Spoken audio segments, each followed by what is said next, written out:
The GOP of old has grown stale and moss-covered.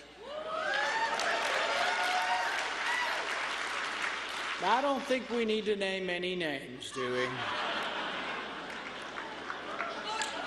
Our party is encumbered by an inconsistent approach to freedom. The new GOP will need to embrace liberty in both the economic and the personal sphere. Well, that's Senator Rand Paul speaking at the Conservative Political Action Conference this weekend.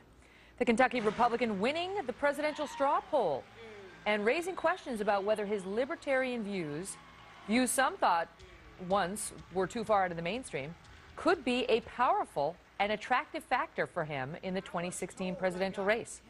Joining me now, Bill Kristol. He's editor of the Weekly Standard and a Fox News contributor, and Larry O'Connor, who is co-host of WMAL's Mornings on the Mall in Washington and editor-in-chief of Breitbart TV. Gentlemen, welcome both. All right, so Bill, let me start with you. They are now talking about Rand Paul even more than they were before as the possible man to take the Republican Party forward in 2016. You have your doubts. Tell us. Well, I do, because I agree with what he calls the GOP of old, the GOP of Reagan and Bush, and yes, McCain, even though you're not allowed to say his name, I suppose, to conservatives these days, on foreign policy. They were right about national security. The problem with the Obama administration isn't that it's pursuing the war on terror too aggressively, using too many drones, threatening to kill Americans sitting at Starbucks. The problem with the Obama administration is that it's too weak abroad, and that is very dangerous for us. So I believe the Republican Party will end up nominating a national security hawk, not a Ron Paul neo-isolationist. But before I bring Larry in, but when you saw the Republican field emerging in the last race, and Rand's dad, Ron, was running, some of those views that he had, the more isolationist views, were cheered. I mean, especially the younger crowd, really, that really spoke to them, and you heard them speaking about it openly and honestly. I mean, do you think, because, you know, your detractors say you're old school, and this is new school, and that, you know, old school thinking in the Republican Party will be replaced by people who are more like Rand Paul? Well, the McGovernites said that about the old school Cold War liberals in the Democratic Party, and they did replace them, and they promptly lost 5 of the next 6 presidential elections. I'm not defending the old school. I'm a reformer. I'm very much for younger candidates. I'm for people who are younger than Rand Paul. Marco Rubio and Paul Ryan and Tom Cotton, who are all national security hawks, are younger than Rand Paul. So I'm all for having younger candidates, and I just think Rand Paul is too old.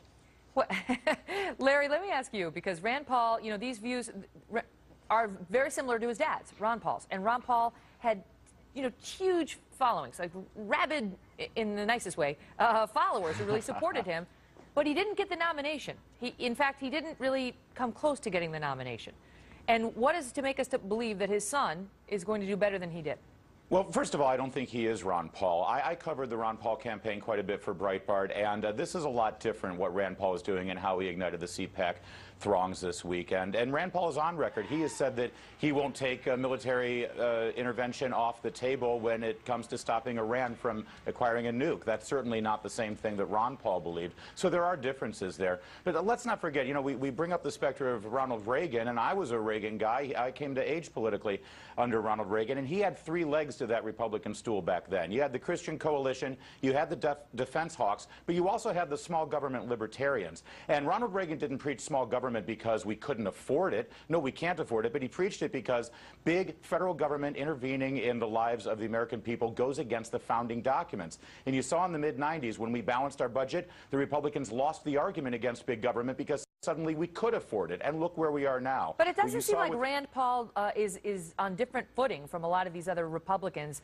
when it comes to small government. He's on different footing when it comes to foreign affairs and our military intervention. Well, both those positions are rooted in the founding documents and rooted in a constitutional argument. Now, you can make nuanced arguments one way or the other with regard to the drone strikes, but really, if you're getting lost if you think the filibuster for 12 hours was really about drones more than it was about seeing a Republican senator stand up and assert the constitutional role of the legislative branch against the executive branch. Mm-hmm. And he did something that the brilliant minds of the Republican caucus have not been able to do, and that is to win an argument against this president and make President Obama look very small. That is an interesting point, Bill, is that, you know, forget for a moment your position on drones and the use of them, but Rand Paul got up and he challenged President Obama, and he wound up getting the answer, which was the answer he wanted. He pressured Eric Holder into coming out and saying, okay, no, I say, no, we won't use drones on American people who, we don't have evidence they're an imminent threat to the country. And so he did score a victory against the Obama White House.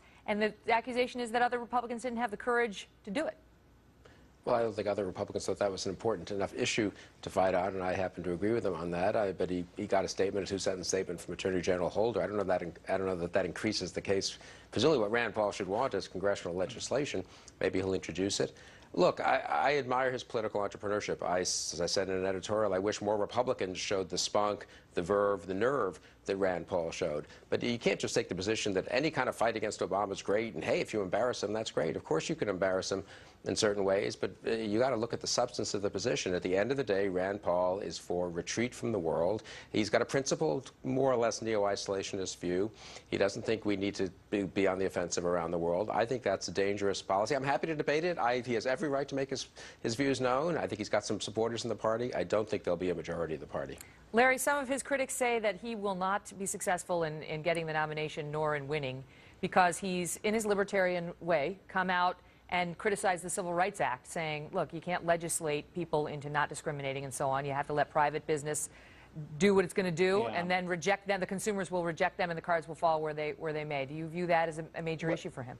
I don't. I think that was a Rachel Maddow gotcha moment that happened, I think, 1 week after he won the primary. He's a much more skilled politician now. And this is about imagery, and it's about being able to deliver a message. It was horrific to see Senator McCain come out there like a grumpy old man, decrying college libertarians in their dorm rooms getting excited about Rand Paul.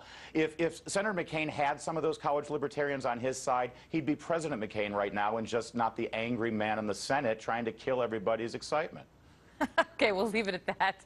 Good debate, gentlemen. Thank you both.